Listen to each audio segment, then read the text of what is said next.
Bismillahirrahmanirrahim. Assalamualaikum warahmatullahi wabarakatuh. Selamat berjumpa rekan-rekanku semuanya, rekan-rekan mahasiswa yang mengambil mata kuliah Sistem Informasi Manajemen. Kami sapa dulu, apa kabarnya? Semoga rekan-rekan semua dalam keadaan sehat dan tetap bersemangat. Alhamdulillah Pak Jailani di sini juga dalam keadaan sehat sehingga dapat bertemu meskipun pertemuan lewat tatap maya. Pertemuan kuliah daring untuk mata kuliah Sistem Informasi Manajemen. Alhamdulillah pada kesempatan ini kita masuk pada pertemuan yang ke-6. Pada pertemuan yang ke-6 ini kita mengambil materi pokok bahasan tentang pendekatan sistem. Kita bicara tentang sistem informasi sistem, di mana sistem saling berkaitan. Kenapa sistem saling berkaitan? Sistem informasi dalam rangka apa? Untuk mendapatkan sumber daya informasi yang berguna bagi manajemen dalam pengambilan keputusan. Baik rekan-rekan mahasiswa semuanya, sebelum memulai perkuliahan pada kali ini, kami ingin memberikan tujuan pembelajaran dalam pembahasan bab ini agar kita mempunyai gambaran yang sama antara mahasiswa dan Pak Jailani yang memberikan materi pokok bahasan tentang pendekatan sistem. Saya harap rekan-rekanku semuanya selain mempelajari PPT materi yang disampaikan Pak Jailani, karena perkuliahan kita melalui daring jarak jauh, juga mencari informasi tentang referensi daftar pusaka di informasi yang sumbernya dari yang lain. Tujuan pembelajaran dari bab ini adalah setelah mempelajari bab ini diharapkan mahasiswa akan mampu mengerti apa arti itu sistem. Yang kedua, mahasiswa mampu memahami pendekatan sistem dalam pemecahan masalah. Yang ketiga, mahasiswa mampu memahami hubungan masalah dan pengambilan keputusan. Jadi kita bisa lebih dalam apa itu masalah, apa dalam pengambilan keputusan. Yang keempat, mahasiswa mampu mengerti perbedaan antara masalah dan gejala masalah. Dan yang kelima adalah mahasiswa mampu mengerti dan memahami arti penting masalah dengan pendekatan sistem untuk pemecahannya. Masalah itu mesti ada, tapi bagaimana cara penyelesaiannya, cara pemecahannya dengan melakukan pendekatan sistem, harapannya masalah bisa ada solusinya. Baik rekan-rekanku, kita langsung masuk pada pembahasan untuk materi pokok bahasan tentang pendekatan sistem. Sebagai pendahuluan kami perlu sampaikan bahwa dalam era globalisasi saat ini, era kemajuan teknologi informasi yang sangat cepat saat ini, yang namanya organisasi atau perusahaan mesti menemui tantangan dan permasalahan-permasalahan baru. Tidak ada perusahaan atau organisasi apapun yang tidak menemui permasalahan-permasalahan baru. Masalah itu akan selalu muncul sebatas organisasi itu ada. Semakin besar organisasi, problematika permasalahan semakin besar. Dengan demikian harus dipahami bahwa masalah itu mesti akan muncul dalam rangka apa? Mendewasakan organisasi guna pencapaian tujuannya. Apalagi organisasi perusahaan dengan kemajuan teknologi informasi, dengan globalisasi, hampir pasti semua perusahaan mengalami permasalahan dan problematika. Yang menjadi persoalan adalah bagaimana para pimpinan dan manajer itu memahami permasalahan-permasalahan yang ada dalam satu perusahaan. Ini harus perlu kecermatan. Sama-sama perusahaan perbankan, antara bank nasional, bank pemerintah, bank BPR, bank BMT maupun koperasi, yang semuanya bekerja untuk memberikan pelayanan pada nasabah, problematikanya beda-beda. Segmentasinya berbeda-beda, problematika permasalahannya pun juga berbeda-beda. Nah, karena perusahaan perbankan tadi ada bank nasional, bank pemerintah maupun BPR dan BNT, sekup pasarnya berbeda-beda, permasalahannya juga berbeda-beda, sehingga cara penyelesaian masalah juga harus berbeda-beda. Meskipun sama-sama perusahaan jasa perbankan, meskipun sama-sama hidup di Indonesia, tetapi permasalahan masing-masing bank ini berbeda-beda. Karena permasalahan berbeda-beda, meskipun satu jenis usaha jasa keuangan, sehingga apa? Pemecahan masalahnya juga harus dianalisis secara berbeda. Apalagi untuk jenis organisasi perusahaan yang berbeda. Ada organisasi perguruan tinggi. Perguruan tinggi juga harus dikelola secara profesional, secara mindset bisnis. Karena apa? Perlu untuk berkembang, perlu untuk menghidupi organisasi perguruan tinggi. Bahkan organisasi politik pun harus dikelola dengan cara-cara mindset semangat bisnis. Karena apa? Perlu dana operasional. Kalau organisasi hanya didanai dari iuran anggota misalnya atau pimpinan saja, sulit untuk berkembang. Nah, kembali pada pembahasan pada kali ini, kita akan bicara tentang pendekatan sistem. Pak Jani tadi mencontohkan untuk sama-sama organisasi perusahaan perbankan, sama-sama berdiri di Indonesia, problematika berbeda-beda antara bank satu dengan bank yang lain. Apalagi organisasi yang berbeda-beda. Ada perusahaan infrastruktur, jalan tol, ada perusahaan manufaktur, mesin-mesin, manufaktur, tekstil, ada perusahaan makanan dan minuman, ada perusahaan dan segala macam. Problematikanya berbeda. Disinilah dengan perlu yang namanya pendekatan sistem. Apa itu sistem? Apa itu pendekatan sistem? Pendekatan sistem adalah melihat masalah, nanti ada tahapan-tahapannya, dari subsistem-subsistem yang ada. Kalau saya mencontohkan sistem yang ada itu adalah sistem kendaraan. Ada bodinya, ada sistem lampunya, listriknya, ada sistem mesin engineeringnya, ada sistem untuk anginnya, di bannya, semuanya berkaitan. Sehingga dalam menyelesaikan satu harus dilihat secara sistematis. Subsistem mana yang bermasalah? Nah, pendekatan sistem meliputi ada beberapa. Yang pertama dari bagaimana definisinya. Kenapa? Oh, permasalahannya di mana teman-teman? Persiapannya di mana? Kalau yang rusak ban sepeda motor, ternyata tutup anginnya keluar hilang, berarti banyak yang gembes. Ada dua kemungkinan bersama.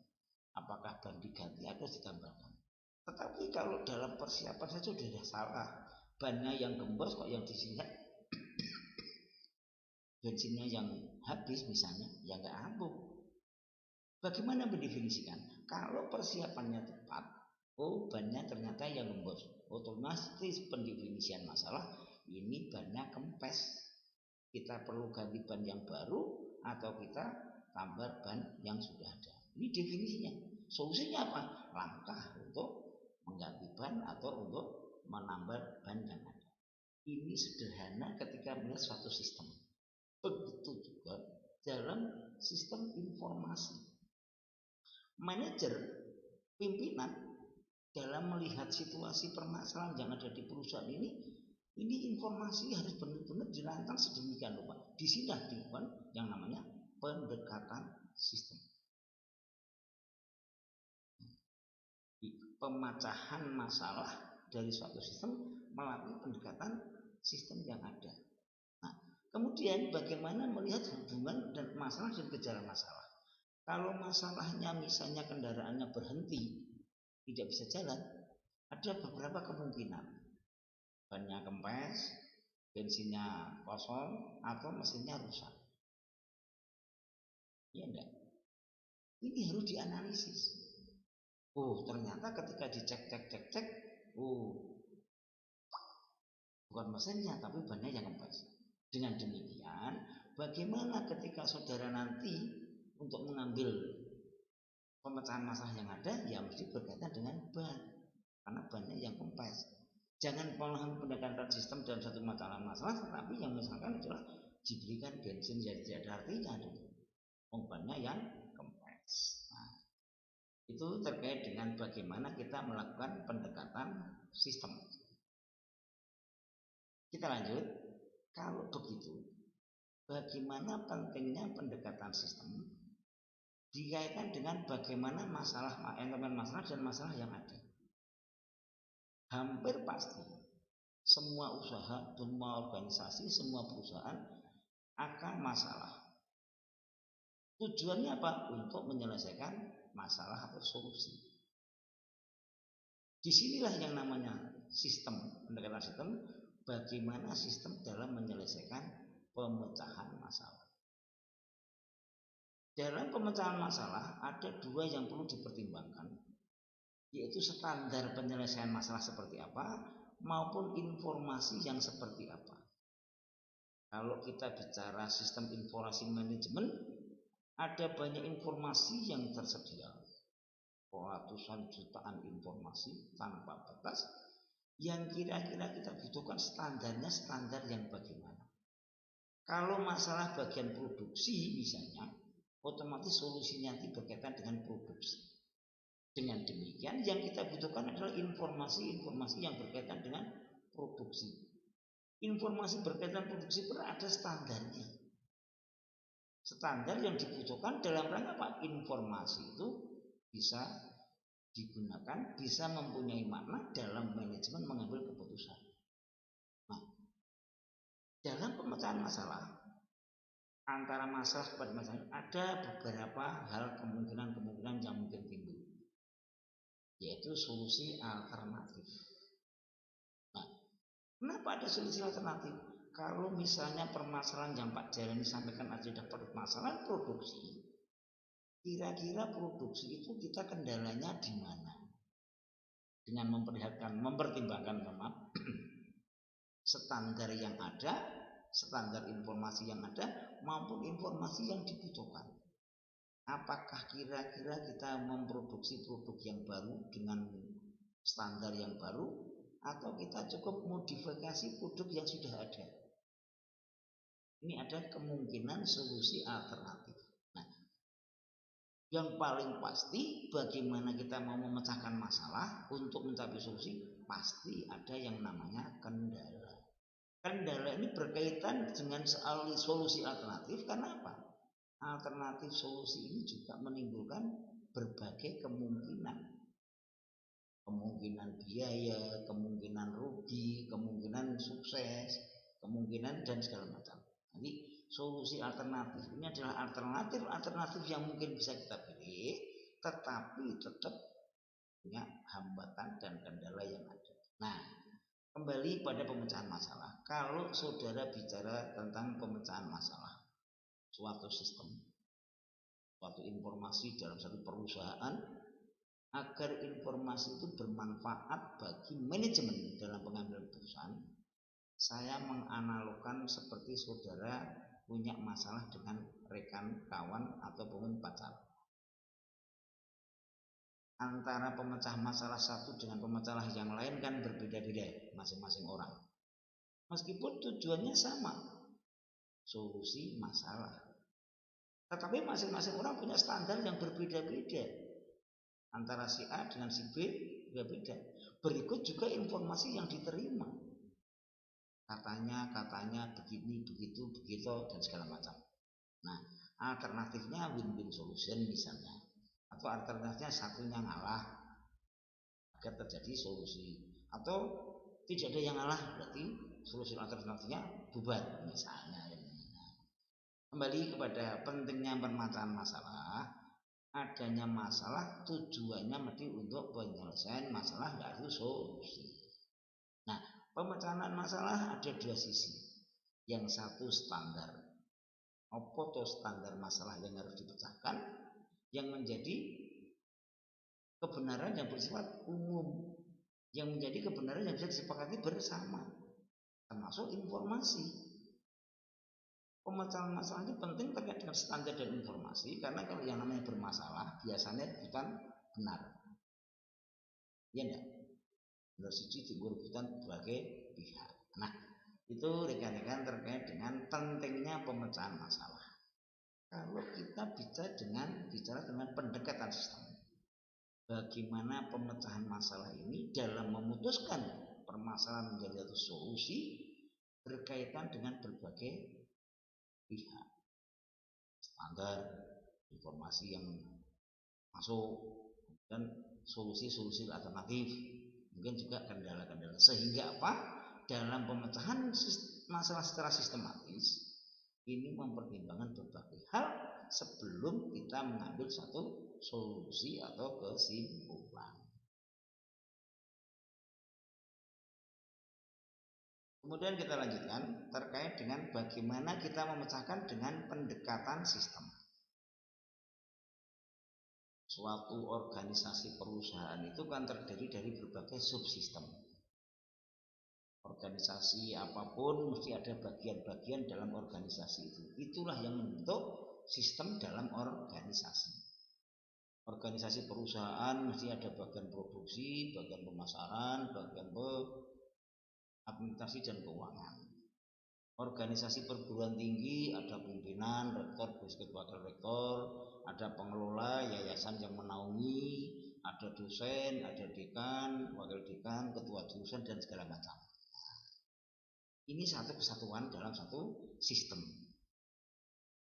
Nah, beberapa penilaian dalam pemecahan masalah. Yang pertama, kalau tadi kita bicara tentang pentingnya pemecahan masalah dari elemen-elemen yang ada. Nah, selanjutnya kita bicara bagaimana pendekatan sistem saling terkait satu dengan yang lain.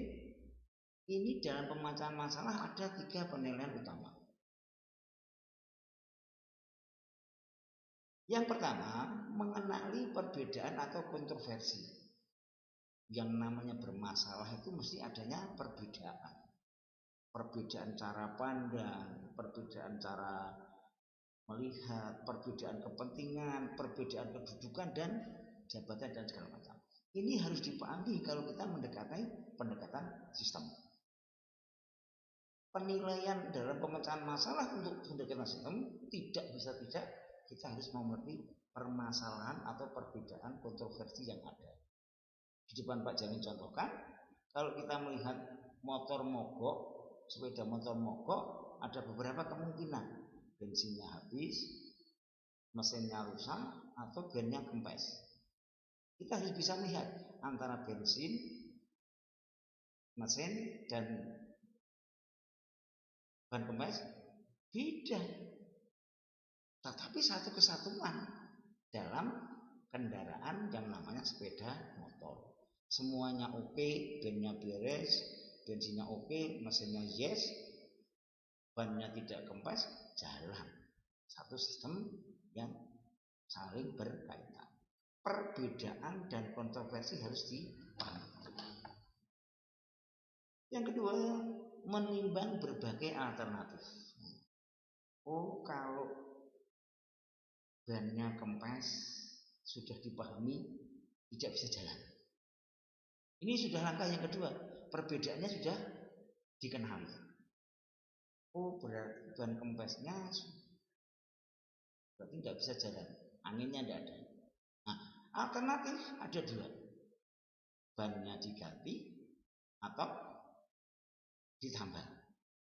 Kalau diganti mestinya harganya mahal, kemudian ke toko. Nah, kalau malam, tengah malam, kemudian kalau ditambal mestinya harganya murah, tidak segala macam, tapi kendalanya nanti mungkin bisa gembes lagi. Atau mungkin dengan ban yang sekarang, ban tubles tidak semua tambal ban menyiapkan jasa untuk ban tubles. Nah, menimbang berbagai alternatif.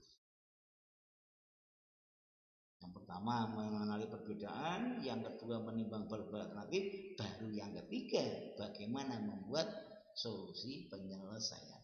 3 nilai ini dalam pendekatan sistem harus disikapi dengan bijak. Nah, kita saat ini bicara tentang bagaimana pendekatan sistem dalam penyelesaian masalah, termasuk masalah-masalah informasi, termasuk masalah-masalah bagaimana informasi bisa digunakan oleh pimpinan atau manajer dalam pengambilan keputusan. Karena apa? Sumber daya informasi itu banyak sekali. Agar menjadi bernilai, agar menjadi bermakna bagi manajemen dalam pengambilan keputusan harus dianalisis, harus diolah, sehingga data dan informasi sudah mempunyai makna dari pengambilan keputusan.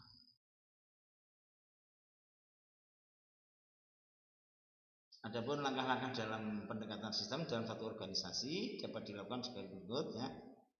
Banyak. Yang pertama, perusahaan itu sebagai suatu sistem yang saling terkait.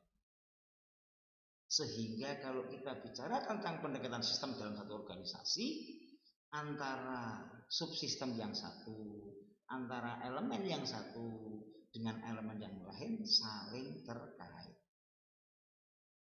Tidak bisa sendiri-sendiri. Pimpinan perguruan tinggi, wakil pimpinan, rektorat, dekan, ketua jurusan, mahasiswa, dosen, semua yang terlibat. Ini menjadi satu kesatuan, satu sistem yang saling berkaitan. Satu orang mahasiswa bermasalah akan mengganggu organisasi perguruan tinggi. Yang kedua, mengenali sistem lingkungan, baik lingkungan internal maupun lingkungan yang eksternal.